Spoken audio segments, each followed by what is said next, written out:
She's been family to us longer than you have. My son deserves to have both his mom and dad. My husband said then invited his ex-wife to Thanksgiving. I didn't argue. I just stayed silent and walked out of the house. 30 minutes later, the doorbell rang. When the door opened, his face turned pale. I remember the exact way the cranberry sauce slid across the porcelain dish, slow and glossy, as if it were trying to escape the table. The kind of small, meaningless detail your mind clings to when something much bigger is breaking just beneath the surface. It was late November in Northern Virginia, the kind of cold that settles into the bones. And the house, his parents' house, smelled like roasted turkey sage and something else I couldn't quite name anymore. Maybe it was distance. Maybe it was the quiet realization that I had already lost a place I thought I belonged. We had been married for 3 years, Daniel and I. And for most of that time, we had lived with his parents under what everyone liked to call a temporary arrangement. Though temporary has a way of stretching when it suits the people who benefit from it. After Daniel's business had stalled and the rent in Arlington kept rising, his mother had offered us the basement suite, 2 rooms, a small bathroom, a kitchenette that hummed louder than it worked. And I had said yes because that's what you do when you're trying to build something with someone. You compromise. You bend. You believe it will lead somewhere better. I paid more than half of our expenses quietly without making a performance of it because I had a stable job with a regional insurance firm. And Daniel had ideas. He always had ideas. A new app, a consulting venture, a friend who just needed a little backing. And I had supported him each time not blindly, but with the cautious optimism of someone who believes effort should be met with patience. His parents saw it differently. To them, I was practical, yes, but also temporary. Useful, perhaps, but not essential. His ex-wife Megan, on the other hand, was history shared. History the kind that grows roots and refuses to be pulled out. She and Daniel had divorced 5 years before I met him, and they shared a son, Ethan, who was now 9. A quiet boy with observant eyes, the kind that seemed to understand more than anyone gave him credit for. Megan lived across town in Alexandria, and by all accounts she was decent. We were not enemies. Not exactly. We were 2 women orbiting the same gravity, careful not to collide, but never entirely comfortable in the same space. Until that night, Daniel, his mother said, setting down a dish with a little too much force. Did you tell her I remember looking up fork halfway to my mouth, catching the glance? They shared brief, practiced, and already finished before I could fully read it. Daniel cleared his throat the way he always did when he was about to soften something sharp. I invited Megan to join us for Thanksgiving, he said too casually as if he were mentioning the weather or a football game. For Ethan, it just makes sense. The room shifted not physically, but in that subtle way a space changes when the air becomes heavier. I felt it press against my chest, slow and deliberate. I waited 1 second, 2, maybe 3 for the follow-up. The explanation that would include me in the decision, that would acknowledge this was my home too, even if it was technically his parents'. It didn't come. His mother smiled, a small, satisfied curve of her lips. It's the right thing to do, she added. Ethan shouldn't have to choose between his parents on a holiday. I set my fork down carefully, aligning it with the edge of the plate because control, however small, felt necessary in that moment. You could have told me, I said, my voice even almost detached, which surprised me. Daniel shrugged, not dismissively, but not apologetically either. We're telling you now, he replied. It's not a big deal. Not a big deal? I glanced at the table. His father, quiet as always, focused on his food. His mother, composed and certain. Daniel relaxed, already moving past the moment as if it had resolved itself. And then there was me, suddenly aware that I was the only one who hadn't agreed to something that had already been decided. She's been family to us longer than you have, his mother said, then her tone not cruel, not overtly just factual, as if she were stating a simple truth about the weather or the time. My son deserves to have both a father and a mother in the same room for 1 day. Daniel nodded almost reflexively. It's just Thanksgiving, he added. Don't make it into something it's not. But it was already something. I looked at him, really looked this time, and tried to find the man I had married in the easy confidence of his expression, the one who used to ask my opinion before making decisions that affected both of us. He was there technically, but layered beneath something else. A quiet alignment with the people who had known him longer, who defined family in a way that did not fully include me. I'm not making it into anything I said, and I realized as the words left my mouth that they were true. I wasn't raising my voice, wasn't arguing, wasn't demanding a different outcome. I was simply noticing. Megan arrived an hour later, right on time, dressed in a soft gray sweater and jeans. Her hair pulled back in a loose ponytail that made her look younger than I remembered. Ethan ran to the door before anyone else could reach it. His excitement genuine, uncomplicated. He hugged his mother, then his father, then looked around as if making sure everyone was where they were supposed to be. "Hi," Megan said to me, polite, careful. "Happy Thanksgiving." "Happy Thanksgiving," I replied, matching her tone. We moved through the motions serving dishes, passing plates, making small talk about work, school, the traffic on I-395. Everything outwardly normal, everything just slightly misaligned beneath the surface. Megan and Daniel spoke easily, not flirtatiously, but with a familiarity that didn't need to be rebuilt. They laughed at small things, shared glances over Ethan's stories, and each time I felt something inside me shift. Not dramatically, but steadily, like a foundation settling in ways it shouldn't. His mother watched them with a quiet satisfaction she didn't bother to hide. At one point, as I stood at the counter refilling glasses, I caught my reflection in the darkened window. My face composed, eyes clear, posture straight. And I wondered, not for the first time, how someone could be so present in a room and still feel entirely unnecessary. "You're quiet tonight," Daniel said later, leaning against the doorway, a glass of wine in his hand. "I'm listening," I answered. He studied me for a moment, then shrugged again. That familiar gesture that seemed to close conversations before they could open. "Don't overthink this," he said. "It's just for Ethan. Just for Ethan." I nodded because there was no point in arguing with a narrative that had already been accepted by everyone else. Instead, I finished what I was doing, wiped my hands on a towel, and set it neatly on the counter. "I'm going to step out for a bit," I said. Daniel frowned slightly. "Now we're about to do dessert. I won't be long." No one stopped me as I grabbed my coat. No one asked where I was going. Megan was helping Ethan with something at the table. His mother was arranging plates. His father was pouring coffee. And Daniel. Daniel was already turning back toward the room as if my absence would be temporary, insignificant, easily filled. The cold hit me the moment I stepped outside, sharp and clean, and I inhaled deeply, letting it settle my thoughts. The quiet of the street, the distant hum of traffic, the faint glow of porch lights. Everything felt more honest out there, less curated, less controlled. I got into my car, closed the door, and sat there for a moment, hands resting on the steering wheel, not moving, not rushing.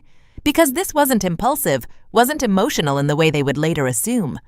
This had been building for months. Small dismissals, quiet decisions made without me, a pattern that had finally become impossible to ignore. I started the engine. 30 minutes later, as the house filled with the sound of dishes and laughter, I could already imagine, without being there, the doorbell rang. And when Daniel opened the door, expecting nothing more than a neighbor or a late delivery, he saw exactly what I had decided he needed to see. Daniel would later tell me that the first thing he noticed was not the man's face, but the folder in his hand, thick, neatly tabbed. The kind of folder that suggests preparation, finality, and a process already in motion. It was the kind of detail that would have meant nothing to him a month earlier. But in that moment, standing in the warm doorway of his parents' house with Thanksgiving still lingering in the air, it became the only thing he could focus on. Daniel Harper. The man asked, his tone professional, neutral. Daniel nodded, instinctively cautious now. "Yeah, can I help you?" The man glanced down at his clipboard, then back up. "You've been served," he said, simply extending the documents forward. Behind Daniel, the house continued as if nothing had changed. Silverware clink-ticked. Someone laughed, his mother probably, and Ethan's voice carried faintly from the dining room. For a split second, Daniel didn't move, as if the words needed time to rearrange themselves into something less significant. "Served," he repeated, slower this time. "Divorce papers," the man clarified, already shifting his weight as if preparing to leave. "You'll find all relevant details inside. You've got 30 days to respond." Daniel took the folder almost automatically, his fingers tightening around the edges as the weight of it settled in. "Wait," he said, stepping forward slightly. "There's got to be some mistake." "There's no mistake," the man replied, not unkindly, but without interest. "Have a good evening." The door closed with a soft, definitive click. For a moment, Daniel just stood there, staring at the papers in his hands as if they might dissolve if he waited long enough, as if this was still a conversation he could opt out of. Then he turned slowly, the warmth of the house suddenly too much, too bright, too normal for what had just happened. "Who was that?" his mother called from the dining room. Daniel didn't answer right away. He walked back in the folder still unopened, his expression shifting from confusion to something sharper, more unsettled. Megan noticed first she always had been observant, and her eyes followed him as he stopped at the edge of the table. "What is it?" she asked quietly. Daniel set the folder down on the table, the sound heavier than it should have been. "It's from her," he said, not needing to say my name. His mother frowned, irritation flashing across her face. "From who?" My wife, Daniel said the word, catching slightly this time. Silence spread across the room. Not loud, not dramatic, but immediate and complete. Even Ethan paused his fork halfway to his mouth, looking between the adults with a child's instinctive awareness that something had shifted. Daniel opened the folder, then flipping through the first few pages with increasing urgency. Legal language, precise and structured, outlining terms that had clearly been considered long before this moment. Dissolution of marriage, division of assets, requests for disclosure, everything laid out in a way that left very little room for improvisation. "What is this?" his mother demanded, pushing her chair back slightly. "What is she trying to do?" Daniel didn't respond immediately. He was reading now. Really reading. And with each line his face changed. First confusion, then disbelief, and finally something closer to understanding, though not the kind he wanted. "She filed last week," he said slowly. "Everything's already in process." "Last week," his mother repeated, her voice rising. "And you're just finding out now?" "I didn't know." Daniel snapped sharper than he intended. Megan leaned forward slightly, her brow furrowed. "What does it say?" she asked. Daniel hesitated, then exhaled, flipping to another section. "She's asking for a full financial disclosure," he said. "Accounts, investments, debts, everything." "That's standard," Megan said quietly, though her eyes flicked to his, searching for something more. Daniel nodded, but there was a tension in his shoulders now, a stiffness that hadn't been there before. "Yeah," he said. "But she's listed assets I didn't even know she had separated." His mother scoffed. "What assets? You two barely have anything." Daniel didn't answer. Instead, he turned another page, scanning quickly, his jaw tightening. "She's moved her accounts," he said. "Closed the joint, checking, transferred her savings. There's a note here about independent holdings." "Independent?" his mother repeated, incredulous. "Since when does she have independent anything? You're married." Daniel looked up at her then, and for the first time that night, there was something like uncertainty in his eyes. Not just about the situation, but about the assumptions he had been operating under. "She's always handled the bills," he said slowly. "Rent, utilities, insurance. I trusted her to manage it." Megan sat back slightly, her expression shifting into something more measured, more cautious. "That means she knows exactly where everything is," she said. "And now she's organized it before filing." The implication settled heavily in the room. She planned this, Daniel said.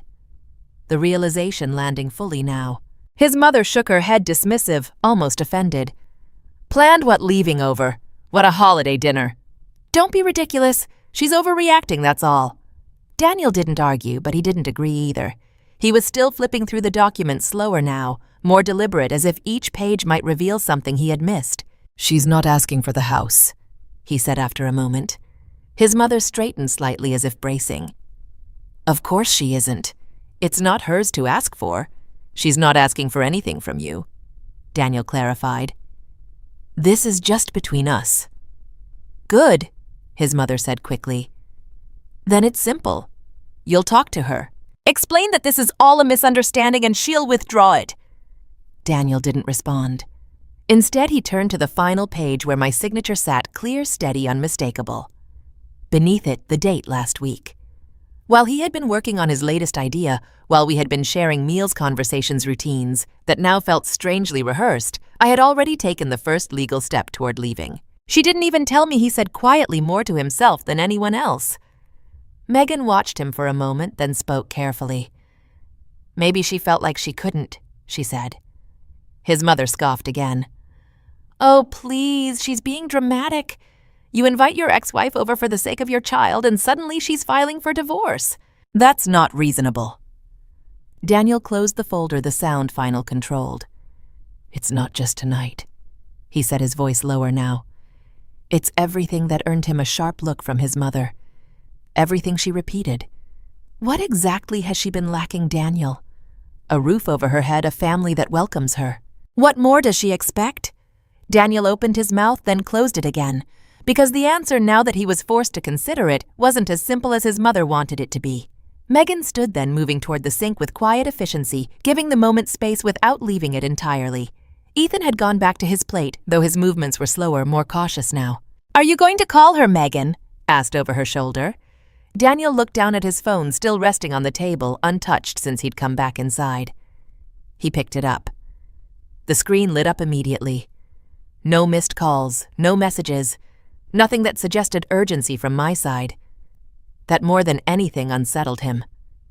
He dialed anyway. The line rang once, twice, 3 times. No answer. He tried again, straight to voicemail.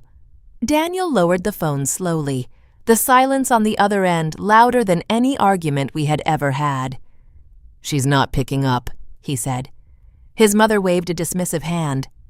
"Let her cool off," she said. "She'll come back once she realizes she's made a mistake." But Daniel wasn't so sure anymore. Because for the first time since the door had opened, since the folder had been placed in his hands, he was beginning to understand something he had overlooked for far too long.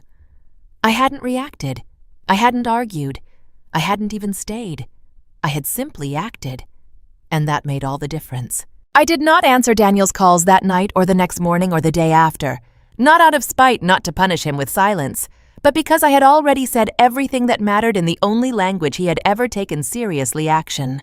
Words in our marriage had been easy to dismiss, to soften, to reframe, until they no longer required change. Paperwork, however, does not negotiate, and once filed, it moves forward whether you are ready or not. I checked into a modest extended stay hotel in Tysons, the kind that offered weekly rates, a small kitchenette, and just enough distance to think clearly. I unpacked what I needed, set my laptop on the desk, and opened the folder I had been building for weeks. Bank statements, insurance policies, tax returns, a quiet record of a life I had managed carefully while everyone else assumed it simply existed. It is a strange thing to realize how invisible your contributions have been until you stop making them. The lights still turn on, the bills still get paid for a while, and then gradually the system begins to reveal its dependencies. I had not hidden anything. Not truly.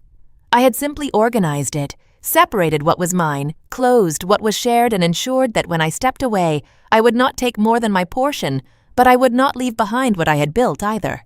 On Monday morning, I went to work as usual. The office in Fairfax was quiet, familiar, a place where my identity was defined by competence rather than relationships.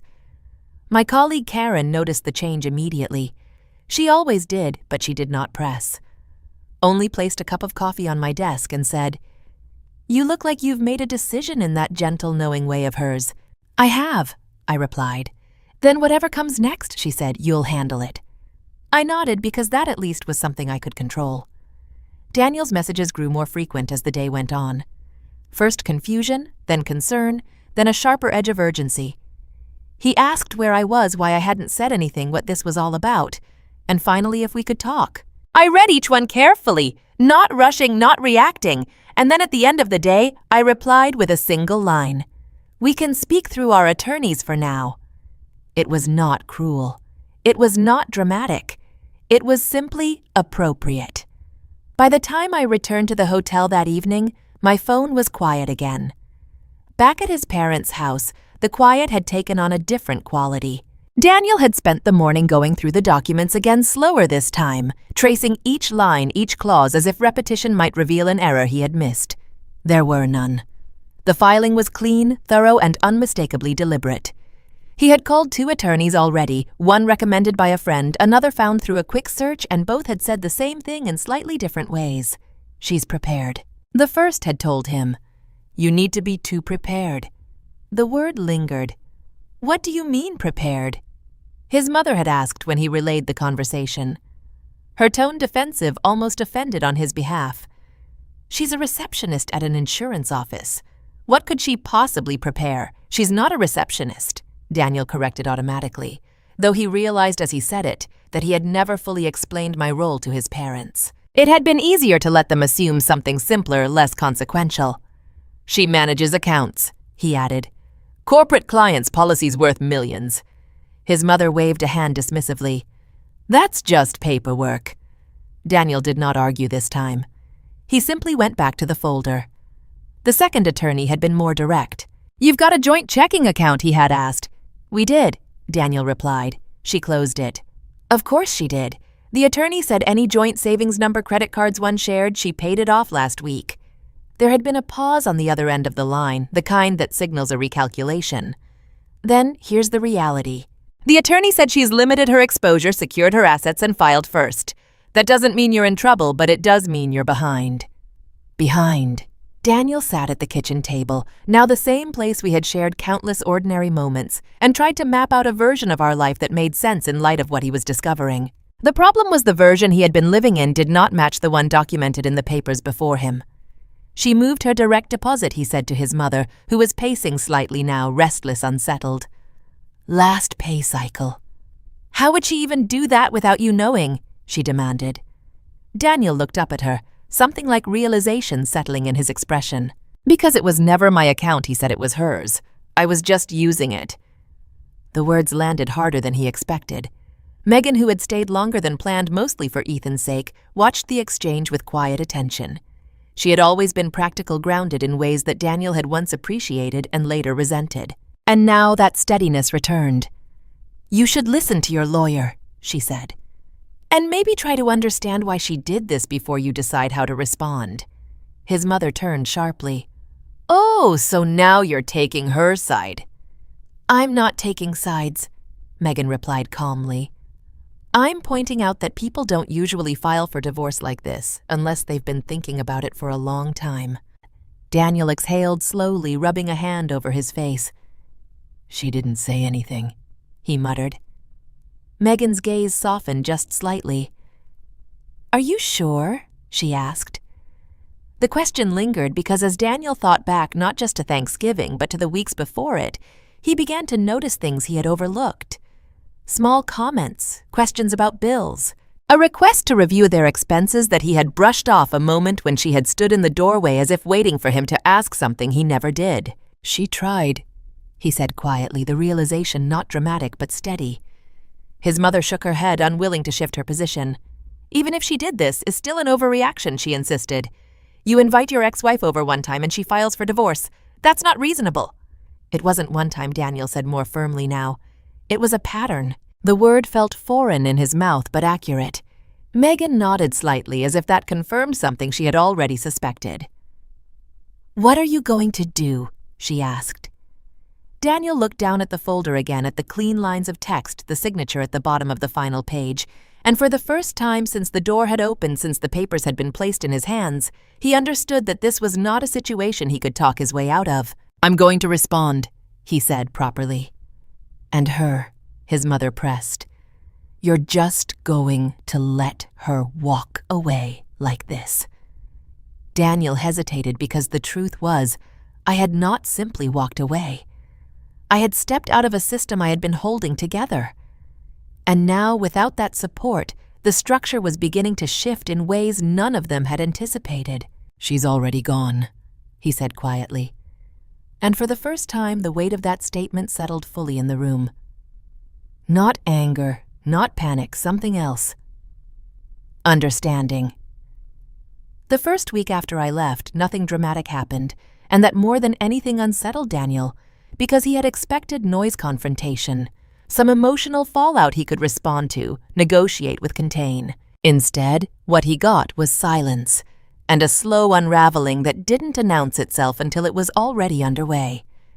It started with something small. The internet went out. His father noticed first, tapping the router, muttering about the provider. But when Daniel checked the account, he found the service had been transferred, closed under the shared arrangement, and reopened under a different name, a different billing address. Mine. That's ridiculous, his mother snapped. Call them! Tell them it's a mistake. It's not a mistake, Daniel said, already knowing. The utilities followed the same pattern, not shut off, not abruptly, but restructured. reassigned each one revealing a quiet truth. I had been the one managing them all, not just paying but organizing, maintaining, ensuring nothing slipped. Without me, the system didn't collapse. It hesitated, then demanded attention no one had been prepared to give. "Why didn't you handle any of this?" His mother asked, her frustration now directed at him. Daniel didn't answer, because the honest response that he had never needed to felt insufficient. At the same time, his business, his latest venture, began to show cracks he could no longer ignore. The investor he had been relying on pulled back, citing uncertainty, and the friend who had promised support became harder to reach, slower to respond. It wasn't sabotage. It was reality catching up. Meanwhile, I continued my routine. Work meetings, emails, quiet evenings in a space that was mine, even if temporary. I met with my attorney twice that week, reviewing documents, clarifying terms. Nothing rushed, nothing emotional, just decisions made carefully based on facts. I wasn't trying to take everything. I wasn't trying to destroy anything. I was drawing a line. Daniel finally reached me on the 8th day. Not by phone. I had stopped answering those, but through a message that was different from the others, shorter, stripped of urgency, almost deliberate. "Can we meet just to talk, no arguments?" I read it twice then, once more considering not just the words but the shift in tone. There was something quieter there, something that suggested he was beginning to understand that this wasn't something he could push through with persistence alone. I replied, 1 hour public place. We met at a cafe in Vienna, halfway between his parents' house and my office. Neutral ground, quiet enough for conversation, public enough to keep things contained. Daniel arrived early. I could tell by the way he was already seated, hands wrapped around a cup of coffee he hadn't touched. He looked different. Not dramatically, not broken, just aware. "Thank you for coming," he said as I sat down across from him. "I said I would," I replied. For a moment, neither of us spoke. The space between us wasn't hostile. It was measured cautious, like two people learning how to communicate in a language they should have understood all along. "I got the papers," he said finally. "I know. I've been going through everything," he continued, choosing his words carefully now. "The accounts, the bills, the structure." I nodded slightly. "That's the idea." He exhaled a faint, humorless sound. "You handled more than I realized." "Yes." There was no accusation in my tone, just fact. "I should have paid attention," he said. I didn't respond immediately. Instead, I let the statement settle, not rushing to fill the silence the way I used to. "It's not just about the money," he added after a moment. "I know that." "No," I agreed. "It isn't." He leaned back slightly, studying me as if trying to understand something he had missed before. "Then why didn't you say anything?" he asked. Before all this, I met his gaze, steady, calm. "I did," I said. "You just didn't hear it." The words weren't sharp, but they landed. Daniel looked down at the table, his fingers tracing the edge of the cup. I thought we were okay," he admitted. "I thought we were partners," I replied. Another silence. "Thanksgiving," he began, then stopped as if unsure how to continue. That wasn't the beginning. I said it was just the moment it became clear. Clear what he asked, that I wasn't being included in decisions that affected my life. I said that your definition of family didn't fully include me. "That's not true," he said quickly. I didn't argue. I just held his gaze. And after a moment, he looked away. "I didn't mean for it to come across that way." He said quieter now. "I know," I replied. "That doesn't change how it felt." He nodded slowly, absorbing that. "What do you want now?" he asked. The question was simple, but it carried weight. "I want clarity," I said. "I want a life where I'm not an afterthought." "And us?" he pressed. I paused. Because this was the part that mattered. Not the paperwork, not the logistics, but the decision that came after understanding. "I don't think we can go back to what we had," I said. He closed his eyes briefly as if he had expected that answer but still needed to hear it. "Can we build something new?" he asked. The question hung there, fragile, uncertain. I considered it not emotionally but honestly. Maybe I said finally, but not right now. Daniel nodded slowly, accepting more than agreeing. "I'm sorry," he said then, and this time it was different. Not defensive, not rushed, not framed as a way to move past the moment but simply offered. I believed him. "That didn't mean I would stay." "I know," I said. We sat there for a few more minutes, not speaking, not needing to. The conversation had shifted something, not enough to undo what had happened, but enough to make the next steps clearer. When I stood to leave, Daniel didn't try to stop me. "Take care of yourself," he said. "You too." And as I walked out of the cafe back into the quiet rhythm of a life I was rebuilding on my own terms, I realized something that had taken me far too long to understand. Revenge wasn't what I had done. I had simply stopped accepting less than I deserved. The divorce did not happen all at once. It moved the way most real things do in America through paperwork, scheduled calls, measured disclosures, and a sequence of small decisions that add up to a life-changing course. Weeks became months, and in that time, something steadier replaced the shock that had once colored everything. Not relief, not regret, something quieter, clarity. We agreed early on to keep things civil, not for appearances, not for convenience, but because there was a child at the center of all this. And children remember more than adults think. Ethan did not need to witness bitterness to understand that adults make choices. He needed to see that those choices could be handled with restraint, with dignity, even when they hurt. Daniel and I met only when necessary, often in offices that smelled faintly of paper and coffee, where conversation stayed within the lines of agreements and terms. And yet occasionally there were moments, brief, unguarded, when the structure slipped and something more human came through. "I didn't realize how much you were carrying," he said once, not looking at me, his attention fixed on the document in front of him. "I didn't realize how little you noticed, Dee," I replied, not harshly, just honestly. He nodded, accepting it in a way he hadn't before. His parents, on the other hand, took longer to adjust. At first, there had been resistance, quiet criticism, a few attempts to reframe the narrative into something that made them more comfortable. I had expected that. What I had not expected was the gradual shift that followed, subtle but real. It started with something small. A message from his mother. Not an apology, not at first. Just a question about an insurance form she didn't understand, sent to my email instead of Daniel's.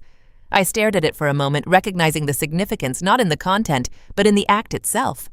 She was reaching out not because she had to, but because she had come to recognize, however reluctantly, that I knew things she did not. I replied briefly, professionally, explaining what she needed to do. There was no immediate response. Then, hours later, a single line, "Thank you." It was not reconciliation, but it was something. Megan, in her own way, had already found her place again. Not as a replacement, not as a shadow of what had been, but as what she had always been, Ethan's mother. Our interactions remained polite, respectful, grounded in the shared understanding that none of us needed to compete for a role that had already been defined. One afternoon, as we stood outside Ethan's school after a pickup, she turned to me and said, "I didn't want things to go this far." "I know," I replied. "I just wanted him to have a normal holiday," she added. "So did I." She looked at me, then really looked, and nodded slowly as if something had finally aligned. "Take care of yourself," she said. "You too." And that was enough. The legal process concluded without drama. Assets were divided fairly, accounts were closed or reassigned, and the final papers were signed in a quiet office on a Tuesday morning that felt no different from any other. There was no moment of triumph, no sense of victory, just a steady acknowledgement that something had ended and something else had already begun. Daniel and I spoke once more after everything was finalized, not to revisit the past, not to renegotiate what had already been decided, just to close the loop. "I think I understand now," he said, standing across from me in the parking lot outside the courthouse. "Not everything, but enough." "That's more than before," I said. He gave a small, rueful smile. "Yeah, it is." There was a pause. Then he added, "I hope you find what you're looking for." I considered that for a moment. "I already have," I said. He nodded, accepting that, and for the first time since we had met, there was no attempt to change the outcome. No effort to hold on to something that no longer existed. We parted there. No anger, no promises, just understanding. Life as it does moved forward. I found a small townhouse closer to my office. Nothing extravagant, but entirely mine. I chose the furniture arranged. The rooms created a space that reflected who I was, not who I had tried to be for someone else. My work continued steady and rewarding, and for the first time in a long while, my time felt like my own. Sometimes on quiet evenings, I would think back to that Thanksgiving night, not with bitterness, but with a kind of distant clarity. It had not been the worst moment of my life, nor the most painful. It had simply been the moment everything became undeniable. Revenge, I realized, had never been about making them suffer. It had been about refusing to stay where I was not valued. It had been about drawing a line calmly, deliberately, and stepping across it without looking back. And in the end, that was enough, because respect, real respect, does not come from history or obligation or proximity. It comes from recognition. And if someone cannot see your worth, you do not argue. You do not beg. You simply walk away. If this story resonated with you, if you've ever found yourself in a place where you felt unseen, unheard, or quietly pushed aside, take a moment to reflect on your own boundaries, your own worth, and the choices you have the power to make. Share this story with someone who might need it. And if you'd like to hear more stories like this, grounded, real, and meaningful, consider subscribing.